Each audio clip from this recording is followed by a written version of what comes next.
Naura akan bercerita tentang kisah yang ada di dalam Al-Quran. Nah, kisah ini berjudul Kaum Sabat, teman-teman. Nah, sudah ada yang tahu belum? Kisah ini diambil dari surat apa? Nah, kisah ini diambil dari surat Al-A'raf dari ayat 163 sampai 166, teman-teman. Nah, sudah ada yang tahu belum bagaimana alur kisahnya? Nah, yang sudah tahu maupun yang belum tahu, silahkan menyimak videonya ya. Selamat menonton.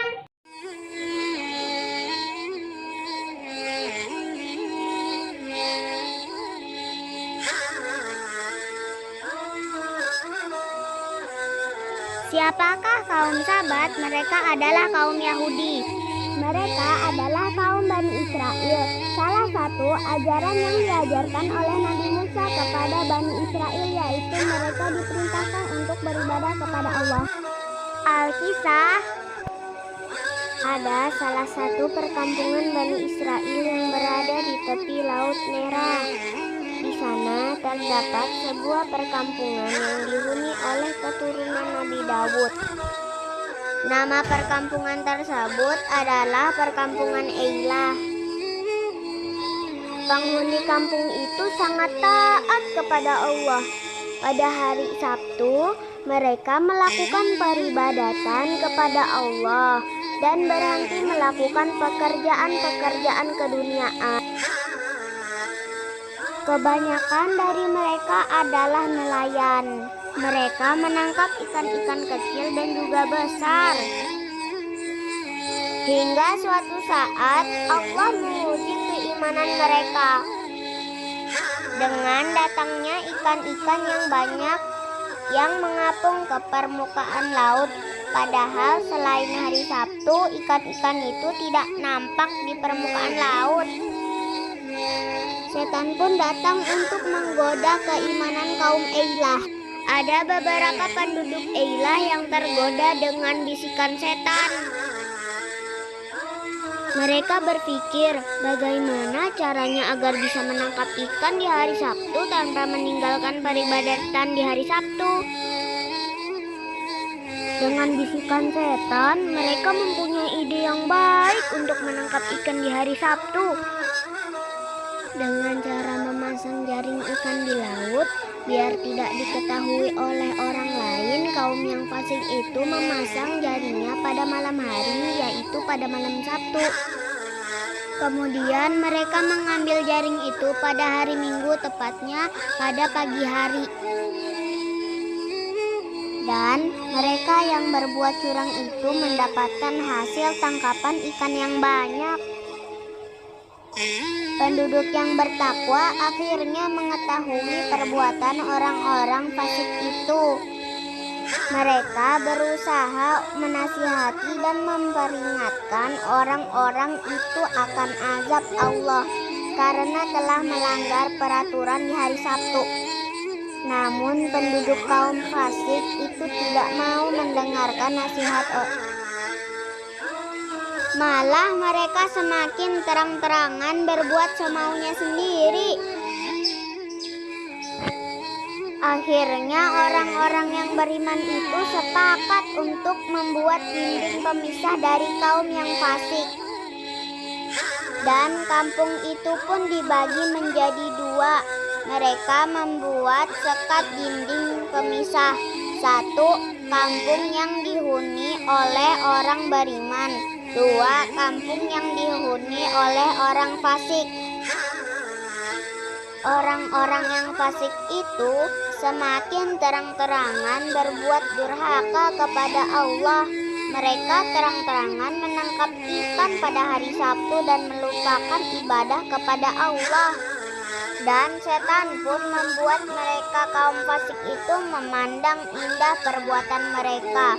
Mereka hidup dengan harta yang melimpah dan bersenang-senang. Orang yang saleh pun terbagi menjadi dua golongan dalam menghadapi kaum yang fasik itu.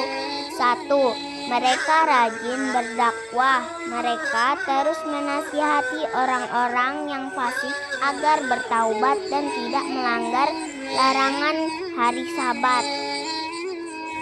2. Orang-orang yang diam saja melihat kemaksiatan yang dilakukan orang-orang fasik karena menurut mereka tidak ada gunanya memberi nasihat kepada orang-orang itu. Orang beriman itu pun pergi bermalam di pinggir kampung. Pada pagi harinya orang beriman itu kembali ke kampungnya, tapi mereka tidak melihat satu orang pun. Orang-orang saleh pun heran, kenapa sepi sekali kampung ini. Lalu orang beriman itu mengetuk pintu salah satu dari rumah tersebut. Tok tok tok, karena tidak ada jawaban dari dalam. Kemudian orang beriman itu merasa heran dan langsung membuka pintu tersebut karena kebetulan pintu tersebut tidak terkunci. Mereka pun terkejut karena melihat yang ada di dalam rumah itu adalah kera. Lalu orang beriman itu bertanya, "Apakah engkau si Fulan?" Lalu kera tersebut menganggukkan kepalanya sambil menangis. Setelah menceritakan apa yang dia lihat, orang-orang beriman itu pun kaget. Lalu ia kembali ke kampung orang fasik. Lalu tanpa berkata-kata, orang beriman itu membuka satu persatu pintu rumah tersebut. Setelah itu kera tersebut melarikan diri ke atas bukit dan mati dalam keadaan hina. Hikmahnya adalah 1.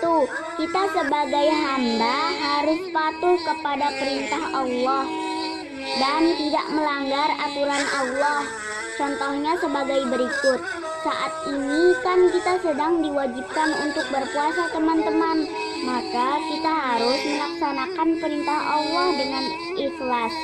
Kedua, kita tidak boleh menipu Allah karena Allah Maha melihat lagi Maha mengetahui.